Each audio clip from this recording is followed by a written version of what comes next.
Chaque seconde, ce sont plus de 12 000 tasses de café qui sont bues dans le monde. Après l'eau, c'est la boisson la plus consommée. Alors, quelles sont les vertus réelles du café? Et plus particulièrement de la caféine, la molécule stimulante qu'il contient. 1 à 4 tasses par jour, ça veut dire 100 à 400 mg par jour, sont très bénéfiques pour l'organisme.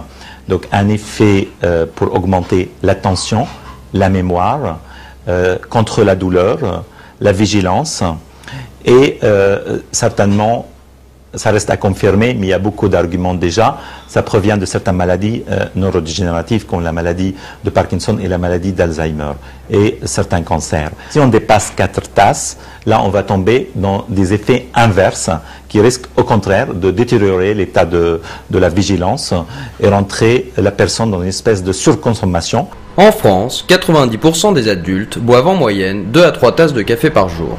Dans votre vie professionnelle, il améliorera votre attention et votre mémorisation. Il est donc utile d'en boire intelligemment avant un entretien ou un examen. Mais rares sont ceux qui savent comment évaluer la quantité de caféine contenue dans leur tasse. Entre un Arabica et un Robusta, par exemple, le Robusta contient 2 à 3 fois plus de caféine qu'un Arabica.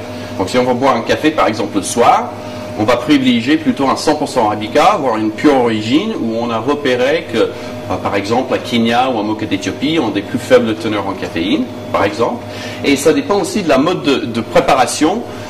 Le mode de préparation va décider aussi la quantité de caféine qui va finir dans la tasse. Donc, comme l'expresso n'a que 25 secondes d'extraction, 25 secondes de contact avec l'eau, on va extraire cette caféine pendant que 25 secondes.